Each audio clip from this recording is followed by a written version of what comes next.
Hello, friends. Good afternoon. You're welcome to today's live session, and I'm really so happy that so many of you have become regular followers of these live sessions, and I'm also very happy about the fact that many of you have sent me messages where you are so happy that there is so much of content on the topic of sales, which you now have access to every day. So thank you very much for supporting me in my mission, which is a mission of empowering 1 million salespersons with the science of sales before 2025. So as we wait for others to join in, the topic that we have taken up today is how do you do sales funnel analysis? And it's very important for all of us to understand that how and why. So there are two questions. How do you do sales funnel analysis? And a more preliminary question is why do you do sales funnel analysis? So in today's session, we'll take up these two topics together and understand the importance of sales funnel analysis in our life as salespeople. So Mother of Furniture, you have just joined. You're welcome. Raz0611, thank you very much for joining. Om Badiani, thank you very much for joining there on this live session. So let's take it forward. I'm sure for the benefit of those of you who do not understand what is a sales funnel, sales funnel is the kind of journey. Okay, it's a journey of a salesperson. So the nature of the journey of a salesperson is in the form of funnel, and that is why it is called a sales funnel. Now, why the nature is that of a funnel? Well, if you meet 100 people, you will not close 100 orders, right? So if you meet 100 people, 80 will show interest, then 60 will be you will be interested in them, then maybe 50 will you will propose to them, and then out of that maybe 30 will negotiate with you, and then maybe 20 will buy from you. So you will see this 100 coming down to 20 or 10 is in the nature of a funnel, and that's why we call it sales funnel. Okay, so Jane, Salil Jane, Raj0611, you're all welcome to today's program. So if you have now understood what is a sales funnel, let's quickly understand the nature of the funnel first so that you can actually understand as to what exactly you are expected to analyze at each part of the funnel. So the sales funnel typically comprises of three parts. So the top of the funnel or tofu, middle of the funnel or mofu, and bottom of funnel or bofu.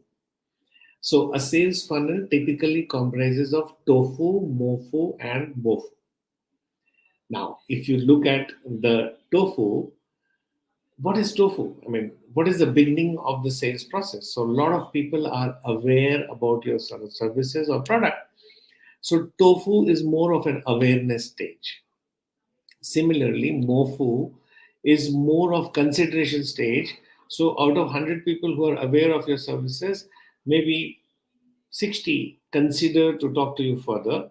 So that those 60 come from tofu to mofu. They come from top of funnel to middle of funnel. So middle of funnel is all about consideration stage. And then you have bofu, that is bottom of funnel. So out of 100 people who were aware, 60, and I'm just taking ad hoc figures, there is no mathematics to it. So maybe 60 have seriously considered your proposal, and out of those 60, maybe 10 have reached the decision stage where they want to buy from you. So these 10 would move from MOFU to BOFU. Great. So by now you understand what we're talking about. So the sales journey is in the form of a funnel, and the funnel top is top of funnel, middle of funnel, bottom of funnel. Top of funnel is all about awareness stage, middle of funnel is all about consideration stage, and bottom of funnel is all about decision stage. Okay, great.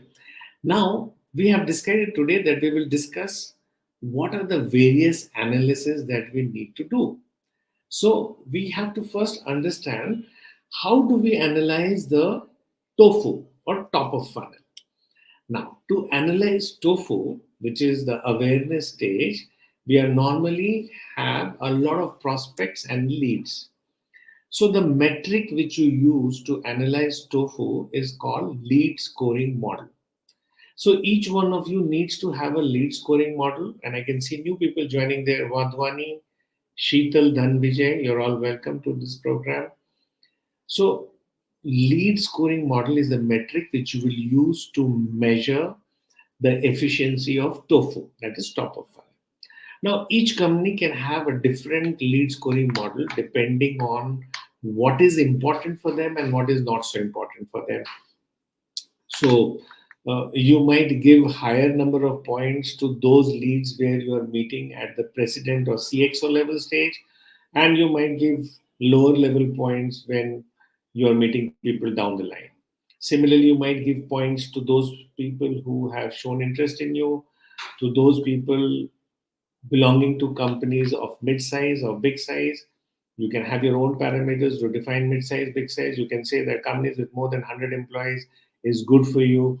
So, what I'm trying to say is you try to define the various parameters which helps you qualify a lead, and then you assign points to each one of them depending on the order of preference from your business perspective. Once you do this and once you allocate a point system, you join together all the points to arrive at the lead score. So, lead score is a mathematical model which has to be customized for your business depending on what is important for your business and what is not, and arrive at a metric and use lead score as a metric to measure the efficiency of tofu or top of funnel. Now, if you take it forward, the most interesting part of the sales funnel is always the MOFU, because tofu has those people who are slightly interested in you or aware of you. But MOFU contains all those people who are interested in you and who have a desire to buy from you. Now, these are prospects which are warm, and if you don't handle them properly, they might become cold. On the other hand, if you handle them properly, they'll become hot. So most of your sales business will actually come from efficient and effective handling of MOFU. Now, if you look at the MOFU, there are various stages. So there could be a person who is interested in you but doesn't have the desire to buy. There could be a person who is interested and has a desire to buy. There could be some prospects who are interested but not very happy with the quality of transaction or with the quality of interaction that they have had with your team till now, and they might fizzle out if you do not handle them properly. So, in essence, MOFO is a lot of business opportunity, and to be able to study this business opportunity, you have to understand as to how many people are aware of your problem, how many people are aware of your solutions, and how many people are aware of your product, and how many people of them are aware of all the three. So, problem, solution, product. Now, when you do a statistical analysis of MOFO, and you are able to realize that, hey, the percentage of people who are aware of my services is high, but the percentage of people who are aware of my solutions is low. So, Nandini Shukla, Rahul Dhawanjewar, you're welcome to this program. So when I say that the number of people who are aware is high and number of people who are aware of my solution is low, which means that my sales pitching is wrong, which means that I have not been able to effectively position my product during the sales process. Now, if my number of people who are aware of my solutions is high, but number of people who are aware of my product is low, it means that the feature advantage benefits, so the fabbing of my customers is not correct, right? Because if I fab well, if I explain feature advantage benefits well, then I'm sure they will be aware of the specific nature of my product. So if I'm messing it up on stage one, then I assume that my pitching is not right. If I'm messing it up on stage two of MOFU, then I assume that my proposing is not right, which means that my need analysis is not right. And if I'm messing it up on the third stage, as shown on the screen, that means that my my understanding or my need analysis of the customer is not complete. So, depending on the nature of your business, you need to have metrics which you will use to analyze MOFO. Now, taking it forward, if you look at the screen now, it is showing the percentage. So, 87% of prospects have moved from TOFO to MOFO, but only 52% have moved from MOFO to BOFO, and 15% have moved from BOFO to an order. Now, my question here is, are you aware of these percentages in your sales funnel? If not, then why not? Because this is a very strong metric which will help you understanding the sales funnel and analyzing the same to help you in your decision making. Okay. Now, if you move forward, at the end of the day, you also need to know what is your lead conversion rate, isn't it? So, finally, how many prospects do you get? And these prospects, by the time you curate them and schedule them and coax them, finally it translates into how many orders. So that's known as the lead conversion rate. Now, if you look at it, I'm just giving you preliminary metrics which you can use to analyze your sales funnel. And I'm sure based on your own business and based on your on the turnaround of your business, you would be able to come up with some more interesting metrics to analyze your sales funnel. Now, what we are trying to tell you here is, number one, are you aware of your sales funnel? So if you're not even aware of your sales funnel, then you've lost it. Number two, if you're aware of your sales funnel, are you aware of tofu, mofu, bofu? Okay. Number two, once you're aware of tofu, mofu, and bofu, have you defined parameters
this question that number one, are you aware of the phenomena of sales funnel?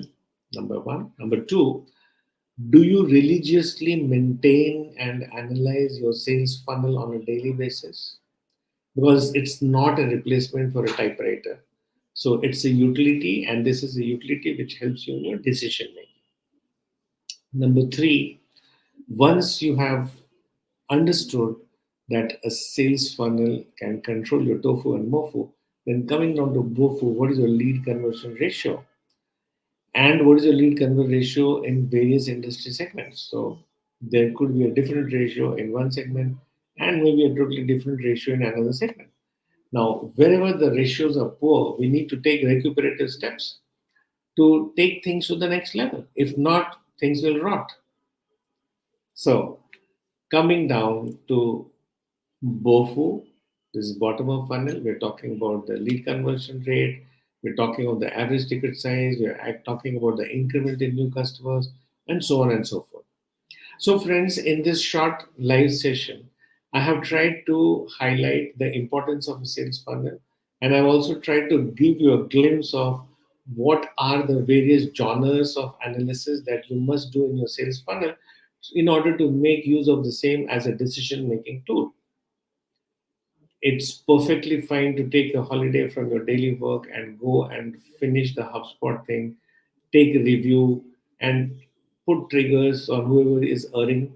It will work fine for you. So, hello friends. My name is Sanjay Singh, and I'm your sales coach.